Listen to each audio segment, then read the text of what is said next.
ये दरअसल इस पर्व का जो बेसिकली जो बुद्धिज़्म के जो क्षेत्र हैं, उन्हीं में ये देखा गया है, जिउतिया पर्व। इस पर एक कहानी भी है जिमुतवाहन जातक कथा की हाँ, और उन जातकों में ये बताया बिल्कुल। गया है कि हाँ, लोग जो हैं इसको मानते थे कि ये पुत्र से जुड़ा हुआ है, माँ और बेटे के उससे प्रेम से जुड़ा हुआ है। नमो बुद्धाय साथियों, स्वागत है आपके अपने चैनल सम्यक कल्चर में, जहां हम सच को तलाशते हैं और पाखंड को तार तार करते हैं। आज बात करेंगे एक ऐसे रिवाज की जो माँ के प्यार को अंधविश्वास के जाल में फंसाता है। जी हाँ, जीवितिका व्रत।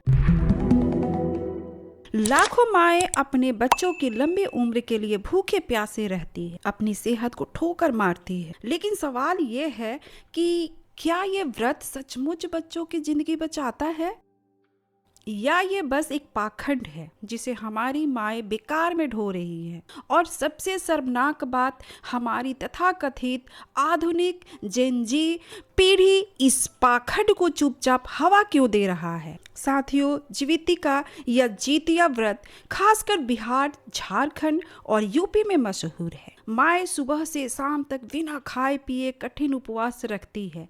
क्यों? क्योंकि मान्यता है कि इससे उनके बच्चों की उम्र बढ़ेगी। लेकिन रुकिए, क्या कोई वैज्ञानिक सबूत है कि भूखे रहने से बच्चों की जिंदगी लंबी होती है? बिल्कुल नहीं। ये व्रत जिमुतवाहन की पौराणिक कहानी से जुड़ा है, लेकिन ये सिर्फ एक कहानी है, ना कोई तथ्य, ना कोई लॉजिक। फिर भी माएँ अपनी सेहत को जोखिम में डालकर ये पाखंड निभाती है। क्यों? क्योंकि समाज ने उनके प्यार को इस अंधविश्वास से बांध दिया है। अगर वो व्रत न रखे तो लोग कहेंगे, अरे ये कैसी माँ है, ये है पाखंड का जाल जो माँ को गुलाम बनाता है। तो साथियों, सवाल ये है कि माएँ ये पाखंड क्यों ढोती है? पहला, सामाजिक दबाव। समाज ने माँ के प्यार को एक टेस्ट बना दिया है। व्रत रखा तो अच्छी माँ, ना रखा तो लापरवाह।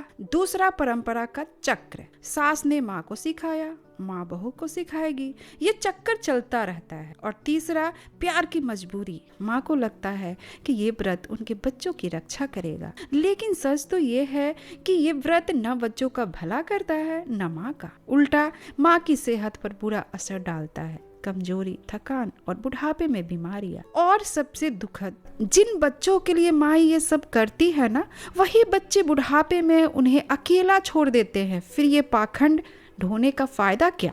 साथियों, अब बात करते हैं आप लोगों की। हाँ, आप, आज की स्मार्ट पढ़ी लिखी इंस्टाग्राम वाली पीढ़ी, जिसको जेन जी कहा जाता है। आप लोग क्या कर रहे हो? माँ को जीवितिका का व्रत रखते देखते हो और चुपचाप स्मार्टफोन में रील्स स्क्रॉल करते रहते हो। अरे, आप तो वैज्ञानिक सोच की बात करते हो, फिर माँ को इस अंधविश्वास से क्यों नहीं रोकते? आपकी चुप्पी इस पाखंड को हवा दे रही है। आप माँ के हाथ का खाना खाते हो, उनकी देखभाल लेते हो, लेकिन जब वो बूढ़ी होकर आपके साथ मांगती है तो आप कहते हो, सॉरी बीजी हूँ। शर्म नहीं आती? आपकी माँ आपकी सेहत गवा कर ये पाखंड निभा रही है और आप बस मुंह फेर लेते हो। अगर आप सचमुच आधुनिक हो तो माँ को समझाओ, उसका प्यार बिना व्रत के भी उतना ही अनमोल है। साथियों, इस व्रत का फायदा क्या है? माँ को थोड़ी सी मानसिक संतुष्टि बस, लेकिन कीमत क्या है? कमजोरी, बीमारी और बुढ़ापे में अकेलापन। भारत में लाखों माएँ बुढ़ापे में उपेक्षा का शिकार है। जिन बच्चों के लिए वो भूखी रहती है, वही बच्चे उन्हें ओल्ड एज होम में छोड़ देते हैं। फिर ये पाखंड होने का क्या मतलब? माँ का प्यार अनमोल है, लेकिन उसे अंधविश्वास का गुलाम क्यों बनने दिया जाए? तो साथियों, चलिए आगे बढ़ते हैं और एसजे सर का इसी मुद्दे पर कुछ इन्फॉर्मेशन है, जिसको देखते हैं, सुनते हैं और जानकारी प्राप्त करते हैं कि आखिर में ये जीवितिका पर्व जो है ये किसके लिए किया जाता है।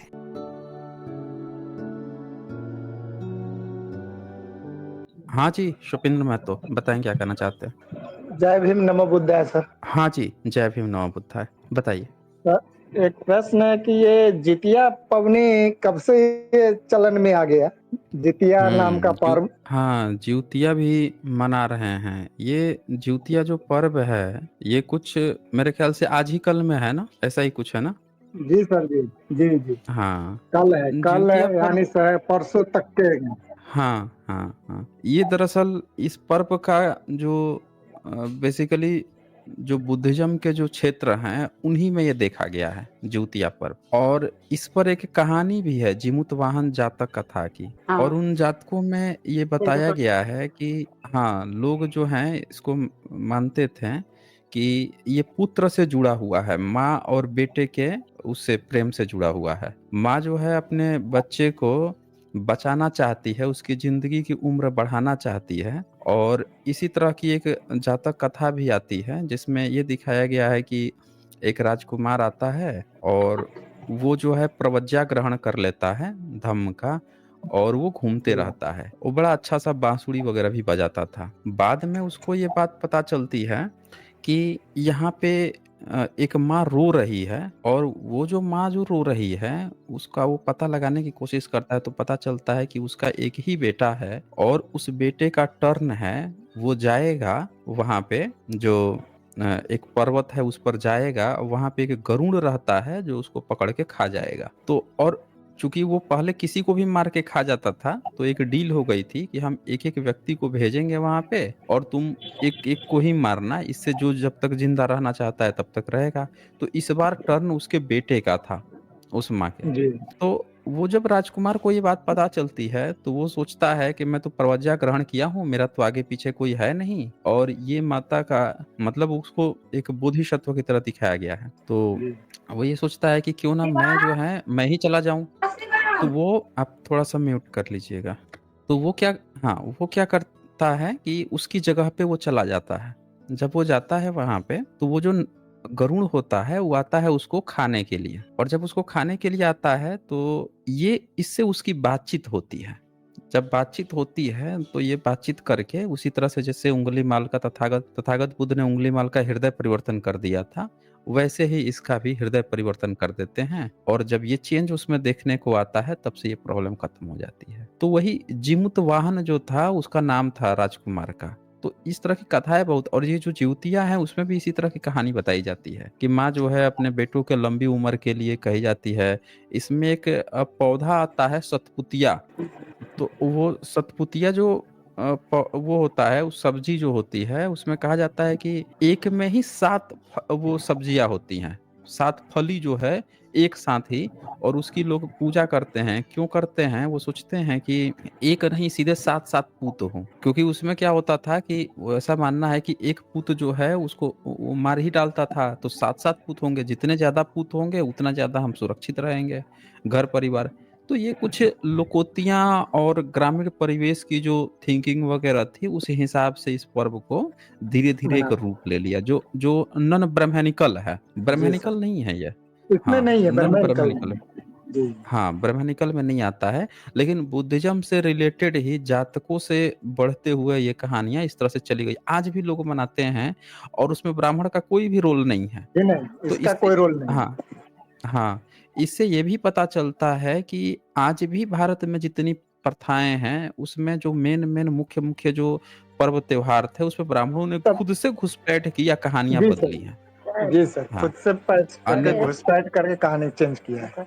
चेंज किया है। अन्यथा ये सारी चीज़ें जो हैं ऐज़ इट इज़ भारत में जो बुद्धिस्ट लोग हैं, उनके घरों में परंपराओं में चलती चली आ रही है, समय के अनुसार। ठीक है, शुपिंदर जी। ओके। Okay sir. जय भीम, नमो बुद्धाय सर। तुम्हें कुछ पूछना हाँ, है? ठीक है सर, ओके। साथियों, अगर आप अपनी माँ से सचमुच प्यार करते हो ना, तो उसे इस पाखंड के जाल से निकालो। उसे बताओ कि तुम्हें उसकी सेहत चाहिए, ना कि उसका उपवास। परंपराएं जो माँ को कष्ट देती है, उन्हें तोड़ डालो। और सबसे जरूरी, जब आपकी माँ बूढ़ी हो, उसे वो प्यार और सम्मान दो जो वो तुम्हारे लिए आज दे रही है। तुम्हारी चुप्पी इस पाखंड को जिंदा रख रही है। जागो, अपनी माँ को समझाओ कि उसकी मुस्कान, उसकी सेहत तुम्हारे लिए सबसे बड़ी दुआ है। ये जीवितिका का व्रत नहीं, तुम्हारा साथ ही माँ की जिंदगी को सही मायने में संवारेगा। तो साथियों, ये था जीवितिका व्रत का सच, एक पाखंड जो माँ के प्यार को जंजीरों में जकड़ता है। सम्यक कल्चर में हम ऐसे ही सच को सामने लाते हैं और अंधविश्वास को चुनौती देते हैं। अगर आपको ये वीडियो पसंद आया तो लाइक, शेयर और सब्सक्राइब करना ना भूलें। कमेंट में बताएं आप अपनी माँ को इस पाखंड से आजाद करने के लिए क्या करोगे। और चलते हैं वैज्ञानिक सोच की राह पर, फिर मिलते हैं अगले सच के साथ। नमो बुद्धाय।